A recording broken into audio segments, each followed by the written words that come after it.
É com alegria e boas previsões que anuncio, depois de muitas discussões, algumas mudanças em nosso posicionamento social. Em primeiro lugar, logo nós, o povo amistoso que não tem nada contra homossexuais, somos responsáveis por 44% desses crimes na Terra. Nós matamos mais homossexuais do que em países onde ser homossexual é um crime punível com pena de morte. Tudo fruto da ideologia imutável de uma galera muito gente boa, como os senhores Marco Feliciano e Jair Bolsonaro, que vem se recusando a servir justiça a todos os seus cidadãos. E como já dizia José Saramago sobre a justiça, de cada vez que morre, é como se afinal nunca tivesse existido para aqueles que nela haviam confiado, para aqueles que dela esperavam que da justiça todos temos o direito de esperar. Justiça. Simplesmente justiça. Mesopositora e cara plateia. Até quando vamos consentir tanto sangue derramado em vão diante dos nossos olhos? Até quando vamos permitir que a crueldade vença as batalhas travadas contra o amor? E até quando vamos ignorar as milhares de mães que imploram por justiça? Obrigado. Meu nome é Manuela Peixoto e eu vou defender que a homofobia não deve ser criminalizada no Brasil. Eu gostaria de começar dizendo que eu concordo em gênero, número e grau com tudo que o Vinícius falou a respeito de que a gente tem que acabar com a homofobia nesse país. Isso é inegável. Os LGBT falar, promover a conscientização que vão fazer com que a homofobia acabe. Nós não podemos fugir do fato de que esse país tem uma geração sistemática de homofóbicos. E o projeto de lei 122, ele prevê que as penas não podem ser pecuniárias, ou seja, toda a punição que esses homofóbicos vão receber é ir para a prisão. Eu desafio qualquer um de vocês a imaginar uma pessoa deixando de ser homofóbica simplesmente porque entrou no sistema prisional brasileiro. Segundo o Código Penal, o caráter do sistema prisional não é punitivo, como é nos Estados Unidos, inclusive. O caráter do sistema prisional brasileiro é reformativo, ou seja, a pessoa que entra no sistema prisional brasileiro, ela tem que sair de lá um indivíduo que não vai novamente cometer esse crime. Nós sabemos que o sistema prisional é falido em combater os crimes que já são crimes, ainda mais esse. Como é que nós vamos promover a conscientização, o debate, a solidariedade e, consequentemente, fazer com que os LGBT não morram, usando mais violência para punir a violência? Eu ressalto que nós temos que continuar debatendo, nós temos que continuar falando, mas nós não podemos combater violência com violência. Bom, cara opositora, então vocês estão dizendo que a lei contra o racismo é inútil, certo? Porque a lei contra a discriminação de identidade de gênero e orientação sexual é só mais uma inclusão a essa lei. Antes da Lei Maria da Penha, já havia, claro, leis que puniam a lesão corporal, mas era extremamente barato bater em mulher, pois bastava ao agressor pagar uma cesta básica para se livrar da prisão.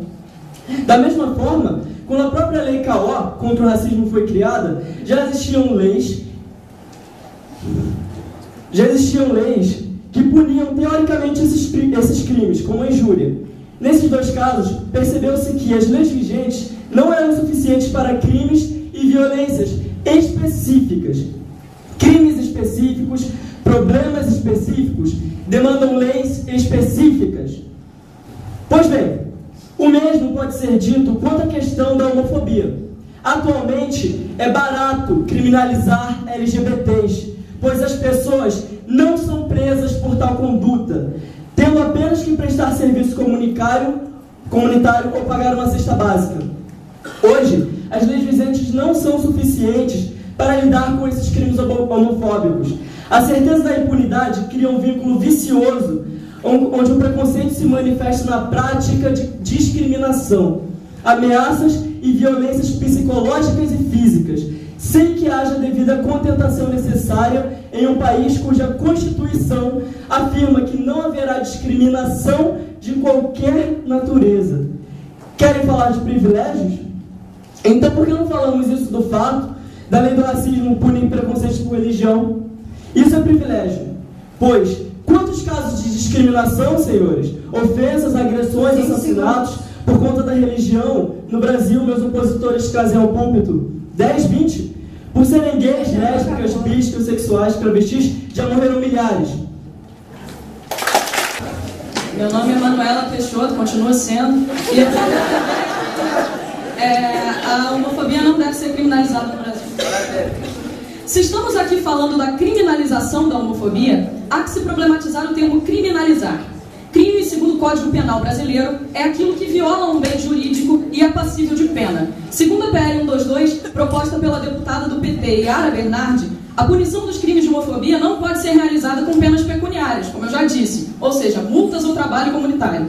A condenação acarreta necessariamente imprisionamento. Segundo Fernando Capês, doutor em Direito e deputado federal em São Paulo, o que importa realmente na política criminal é que as normas penais ordenem e regulem o funcionamento do corpo social, devendo o Estado extrair, a partir dessa necessidade, os valores a serem traduzidos em tipos legais incriminadores. Ou seja, só se pode punir uma lesão ao bem jurídico quando essa punição implicar benefícios à sociedade, o que está de acordo com o artigo 3º da nossa Constituição, que diz que é dever do Estado promover uma sociedade justa, igualitária e solidária. Existiria, então, algum ganho real em criminalizar a homofobia? Quando se criminaliza algo, as ações que caracterizam a infração deixam de ser praticadas não porque ocorre uma mágica tomada de consciência daqueles que vivem sob o Estado, mas porque há medo da consequência. Fazer com que a homofobia se torne crime não fará com que o pensamento homofóbico deixe de existir. E, portanto, tal medida advém claramente da vontade pessoal de se conseguir justiça. E isso já seria satisfeito através das medidas existentes que criminalizam assédio moral, físico e psicológico. A criminalização da homofobia não torna o Brasil um país menos homofóbico, apenas lota ainda mais o nosso falido e esgarçado sistema prisional. Além disso, o homofóbico, ao contrário do assassino, do ladrão, do traficante, ele não acha que ele está fazendo nada de errado. Ele sente as ações dele justificadas por preceitos morais, sociais e religiosos. Ele, na maioria dos casos, não sente que está cometendo um crime. Por conseguinte, ser preso por algo que não se vê errado criaria ainda mais revolta, ainda mais raiva dos LGBT e ainda mais raiva do Estado. Então, a criminalização burra da homofobia seria não só ineficaz em acabar com a mesma, como ela criaria uma homofobia ainda mais extremada e inflamada. Meu nome é Vinícius e eu vou defender a proposição positiva novamente do Congresso Nacional deve criminalizar a homofobia no Brasil. Em seu livro Um Longo Caminho para a Liberdade, Nelson Mandela escreve: ninguém nasce odiando outra pessoa pela cor da sua pele, por sua origem ou ainda por religião. Para odiar, as pessoas precisam aprender. Se a gente vive numa sociedade hoje majoritariamente homofóbica, é porque as pessoas nasceram e conviveram durante anos absorvendo discursos de ódio que não foram criminalizados, onde as pessoas não foram presas. E, convenhamos, sabe por que essas pessoas devem sim ser presas? Porque elas são assassinas. O discurso, mesmo que indiretamente, mata.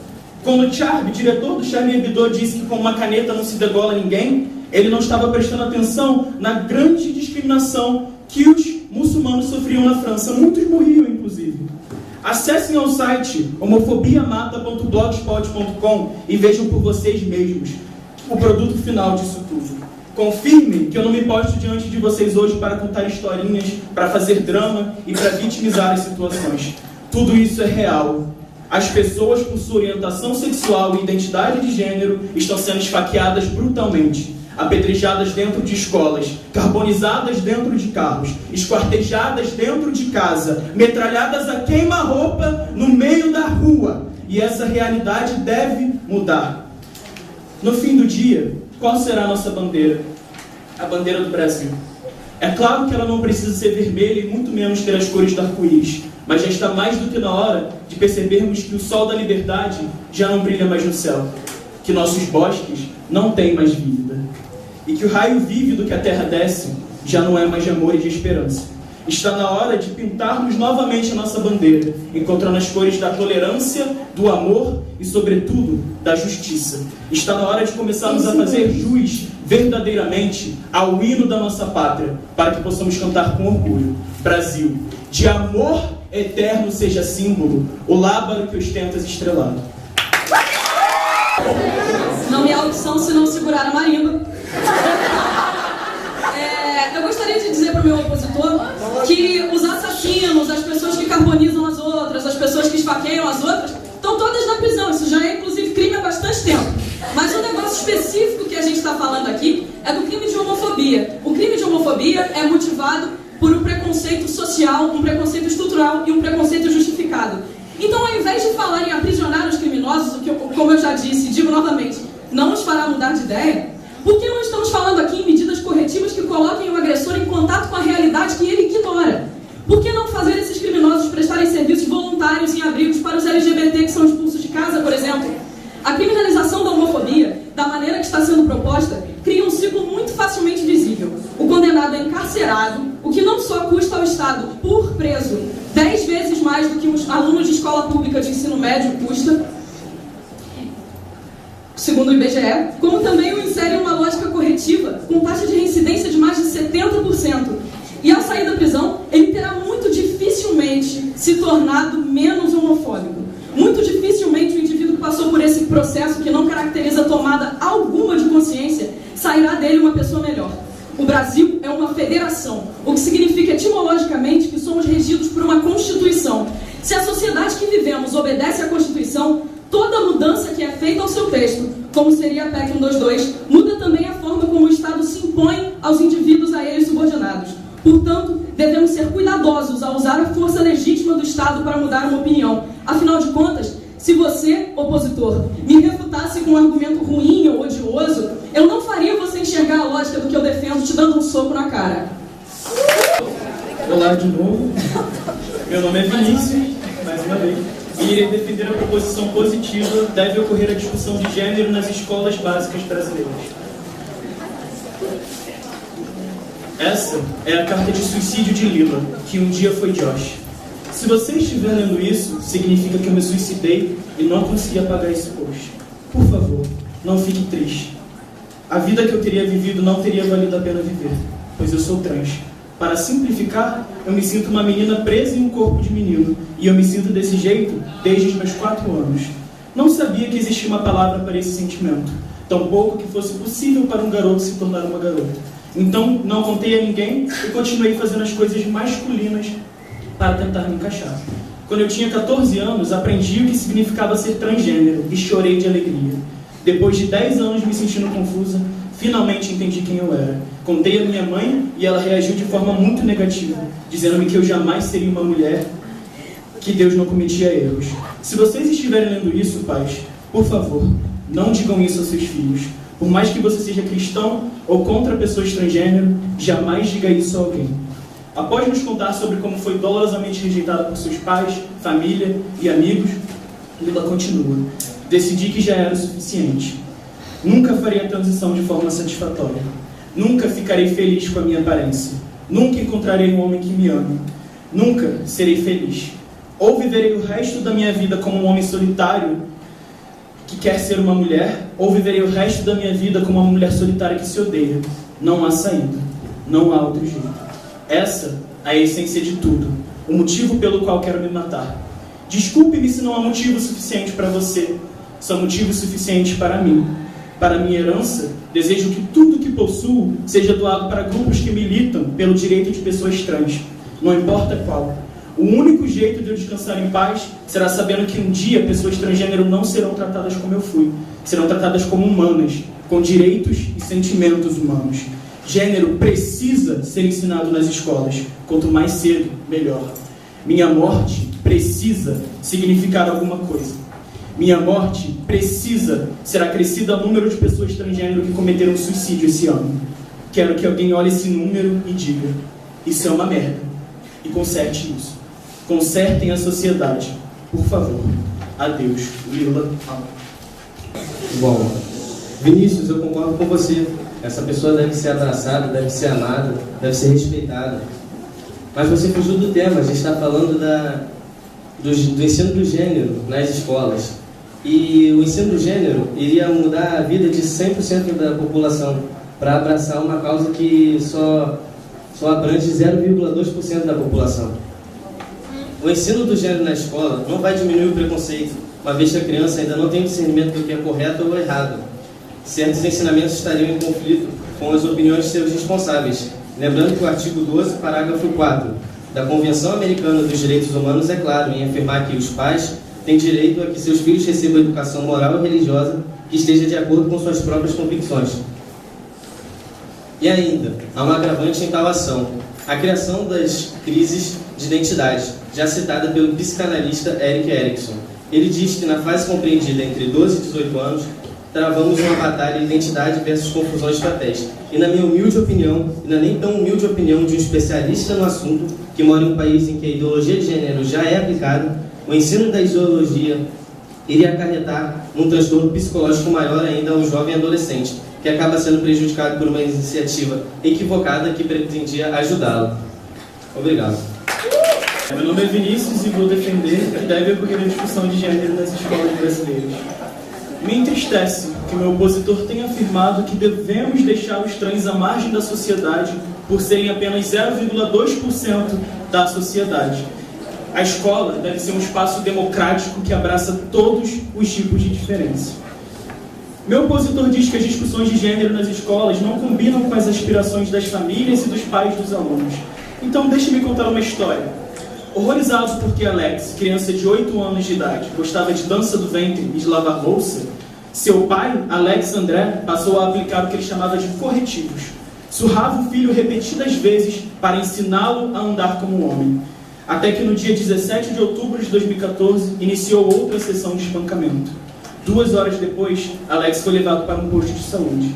Parecia desmaiado, com os olhos grandes e cílios longos entreabertos, mas não havia mais o que fazer. Estava morto. O menino teve o fígado dilacerado pelo seu próprio pai. É a pessoas como Alex André que querem dar autonomia total sobre a criação de seus filhos? Quando a criança não encontra respaldo em casa, é dever do Estado abraçar todas as suas diferenças. Falando sobre lei, o próprio artigo 222 da Constituição Federal Brasileira afirma que é dever do Estado assegurar à criança, ao adolescente e ao jovem, com absoluta prioridade, direito à educação, além de colocá-los a salvo de todas as formas de negligência, discriminação, exploração, violência, crueldade e opressão. É realmente irônico, porque negligência, discriminação, exploração, violência, crueldade e opressão são exatamente as palavras que definem o dia a dia de muitas crianças pelo Brasil. A escola deve ter ferramentas pedagógicas e teóricas para, como eu disse, criar um espaço democrático onde nossas diferenças não se desdobrem em desigualdades.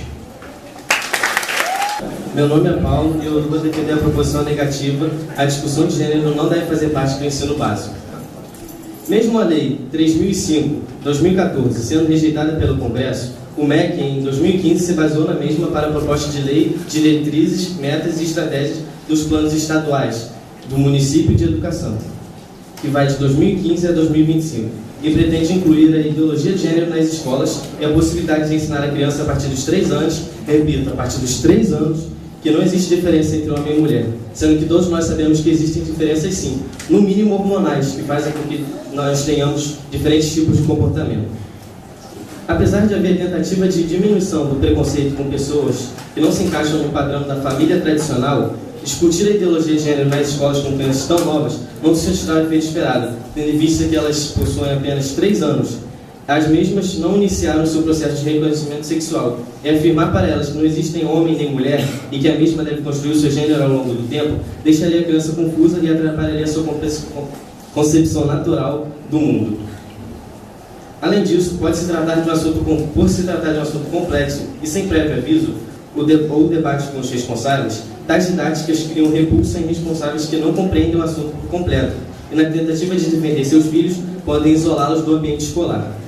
Em países como a Alemanha, que já pratica a ideologia de gênero nas escolas, responsáveis chegaram ao ponto de serem presos por discordarem da educação sexual de seus filhos. Além do mais, a administração da ideologia de gênero não deixa respeito à democracia. Não se trata de uma opinião isolada, estamos falando de lei, e podemos demonstrar com o seguinte embasamento. Artigo 229 da Constituição. Os pais têm o dever de criar e educar os seus filhos menores. Artigo 79 do Estatuto do Adolescente e da Criança. As revistas e publicações destinadas ao público infantil deverão respeitar os valores éticos e sociais da pessoa e da família. Em suma, a ideologia de gênero viola a natureza psicológica da criança, gera a desconfiança da família em relação à escola, além de ferir o Estatuto da Criança e do Adolescente. Obrigado. Meu nome é Vitor e eu vou defender a proposição: deve ocorrer a discussão de gênero nas escolas básicas brasileiras. Bom, por que ideologia de gênero? O oposto de qualquer ideologia é igualmente ideológico. Nenhum autor nem os mais aclamados, como Judith Butler, até mesmo entre os mais desconhecidos e bizarros, como John Money, afirma que a biologia não existe. É inegável que temos órgãos, formação genética, anatomia, hormônios, função reprodutiva e etc. E essas diferenças não devem ser anuladas. O objetivo não é afirmar que existe homem e mulher e nem que a identidade de gênero pode mudar a qualquer momento. O que está sendo levantado pelos estudos de gênero é que não existe nenhum elemento atado a essas características biológicas que vão determinar quem somos ou quem deveríamos ser. Biologia não é destino. Anatomia não é identidade. Dessa forma, não é porque alguém nasceu mulher que deve se enquadrar nas esperadas características sociais do ser feminino, como a sensibilidade, doçura, o zelo. E nem porque alguém nasceu homem deve ser forte, rude, alfa. Além disso, não é porque alguém nasceu em um corpo masculino ou feminino que essa pessoa virá a se identificar com o seu sexo biológico. Chamem de transtorno ou não, mas a transexualidade é um fato, ela existe. A discussão de gênero visa exatamente exterminar todos esses padrões. O objetivo é fazer com que a escola tenha ferramentas pedagógicas e teóricas para poder contemplar e compreender uma diversidade que já existe. As crianças estão sendo distintas a ser criado um espaço democrático, onde tais diferenças não se desdobrem em desigualdades. Queremos que todas as pessoas, desde sua infância, tenham direito a uma vida digna, justa, saudável e sem violência. Essa é a verdadeira ideologia de gênero. Isso é o que realmente está em pauta. Obrigado. É justamente disso que trata o conceito de pluralidade. Eu não preciso necessariamente assimilar uma realidade para respeitar o fato de que ela existe. Não precisa ser imposto a mim, que eu não preciso estar de acordo com o meu gênero biológico só porque uma outra pessoa não é. Eu tenho que respeitá-la mesmo sem conhecer a sua realidade.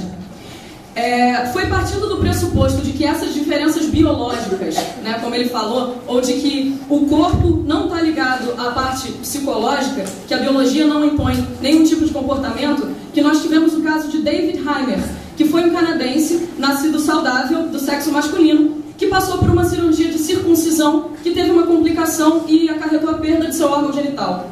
O médico, então, com o consentimento dos pais,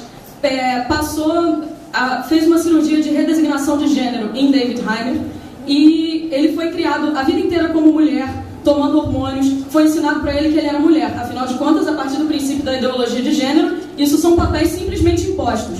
Acontece que David Heimer, ao chegar na adolescência, mais precisamente aos 17 anos, deixa uma carta dizendo que nunca se sentiu confortável com a pessoa que ele foi e comete suicídio, porque foi imposto a ele como é imposto aos transexuais. Não estou dizendo que não é, não. Eu estou dizendo que a grande maioria da população está de acordo com o seu gênero biológico. Os transexuais devem ser respeitados, sim, mas mudar grande parte da sociedade, da maneira como ela é estruturada, simplesmente porque nós não conseguimos conviver com a pluralidade, não é um modo eficaz de ampará-los.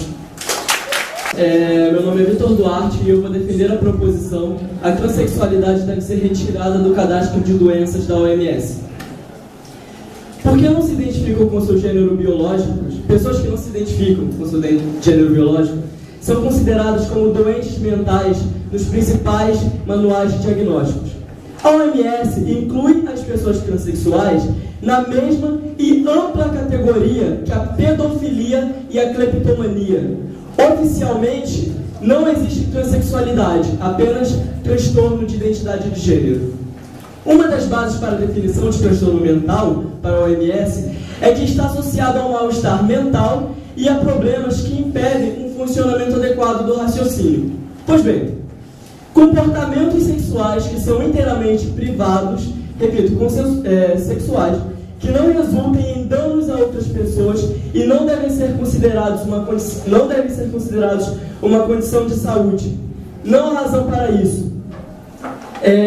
Não sou eu que estou afirmando isso. É o próprio Jeffrey Reed, diretor de saúde mental da OMS. Nos Estados Unidos, as taxas de suicídio entre as pessoas transgênero é 26 vezes maior do que o restante da população. Mas aqui estamos falando de Brasil, né? Ok, então. No Brasil, os transexuais não existem. Eles são invisíveis para governo, sociedade, movimentos sociais. Tem míseros 27 anos de expectativa de vida. A grande maioria não encontra trabalho fora da prostituição. São marginalizados, excluídos. Muitos tendo que abandonar a escola, dado preconceito e discriminação generalizados. Muitas vezes, feitos pelos próprios professores. São expulsos de casa por seus familiares, onde muito cedo precisam saber como se virarem sozinhos nas ruas. Rebecca Roberts, do Instituto Nacional de Psiquiatria do México, afirma: nossos resultados confirmam que o mal-estar e as disfunções podem resultar mais da estigmação e dos maus tratos do que dos problemas intrínsecos à identidade sexual. As mais variadas formas de preconceito são os principais responsáveis pelo mal-estar, depressão, tendência suicida da população trans, e não a própria condição transexual. Obrigado. Meu nome é Manuela Peixoto. Eu vou defender que a transexualidade não deve ser tirada do Cadastro Internacional de Doenças. Pois bem, meu opositor afirma que a transexualidade está junto com a cleptomania e a pedofilia. Pois bem, eles estão juntos a partir do momento em que eles estão incluídos no conceito de transtorno, que é um conceito muito amplo, existem vários tipos de transtorno. E transtorno, segundo a própria OMS, é tudo aquilo que acarreta um ônus social, familiar ou psicológico ao indivíduo. Sabemos que ser transexual nesse país não é uma coisa fácil. Sabemos que há necessidade de amparo, há necessidade de tratamento. E a partir do momento que o Sistema Único de Saúde, o SUS do Brasil, só dá amparo para certos tipos de doença, certos tipos de transtorno, nós temos que considerar que a transexualidade é uma doença para fins práticos, para que as pessoas recebam o amparo que elas precisam, o tratamento que elas precisam do Sistema Público de Saúde. A demagogia de dizer que não deve ser tirado do Cadastro Internacional de Doenças não funciona na prática, porque na prática, os transexuais que precisam do tratamento que é oferecido pelo SUS de graça, precisam que isso esteja incluído no Cadastro Internacional de Doenças para poderem requerer e conseguir seu direito ao tratamento e à redesignação de gênero. Eu queria dizer à minha opositora que isso que ela disse foi uma suposição. O SUS também tem caráter preventivo. Se eu quiser ir lá e tomar uma doença, tomar uma vacina, para não sofrer uma doença, tomar uma vacina contra a dengue, por exemplo, eu posso. Eu não preciso necessariamente ter uma doença para me prevenir, para me cuidar no nosso sistema hospitalar público. A sua mãe, por exemplo, ela deve ter tido no hospital, certo? Para ela ter um filho no hospital público, ela não precisa estar doente, ela só precisa estar grávida. Assim como um transexual, para fazer a sua operação, também não precisa ter um transtorno. Ele pode simplesmente ser um transexual, certo? Antigamente, os homossexuais também, a homossexualidade também era considerada um transtorno. Os homossexuais eram colocados em campos de concentração. Os homossexuais eram condenados à morte. Os homossexuais, eles eram amarrados em praça pública e eram queimados. Pois bem, a homossexualidade é uma doença? A homossexualidade é um transtorno? Não. E a homossexualidade também não precisa de cura, assim como a transexualidade. A homossexualidade, ela teve aceitação. E é isso que a transexualidade precisa. Ela precisa de aceitação, ela precisa de desenvolvimento científico, ela precisa de atendimento psicológico para as pessoas que necessitam, que não são aceitas pela própria família. O homossexual, o negro, ele, quando sofre algum preconceito, ele pelo menos pode ir para a casa dele e ser resguardado pela própria família. Um filho negro, ele vai chegar em casa e a mãe dele pode falar: olha, você está aqui com a gente, agora o transexual não. O transexual sofre uma das principais formas de preconceito. Ele vai chegar para a família e vai falar que é transexual, ele vai ser expulso de casa. Assim, ele vai ser morto. Ele não tem como esconder a transexualidade. A transexualidade é só uma característica dele e não uma doença. Obrigado. Começo minha exposição dizendo que não estamos tratando aqui de se a sexualidade é certo ou errado, se é doença ou não é. Estamos tratando do fato se ela deve ou não ser tirada do Cadastro Internacional de Doenças. E segundo esse Cadastro Internacional de Doenças, O transtorno comportamental, como eu falei antes, são os fatores que alteram o funcionamento da mente e prejudicam, portanto, o desempenho do indivíduo na vida social, familiar e profissional e na compreensão de si e dos outros. Segundo esse contexto, é evidente que a transexualidade, infelizmente, por causa do contexto que a gente tem hoje, configura um transtorno comportamental, para o qual, diga-se ainda, existe a necessidade de tratamento hormonal, acompanhamento psicológico e cirurgia de redesignação de gênero, que só é conseguida a partir do pressuposto de que isso está no Cadastro Internacional de Doenças. Vamos então trazer esse conflito para a realidade brasileira.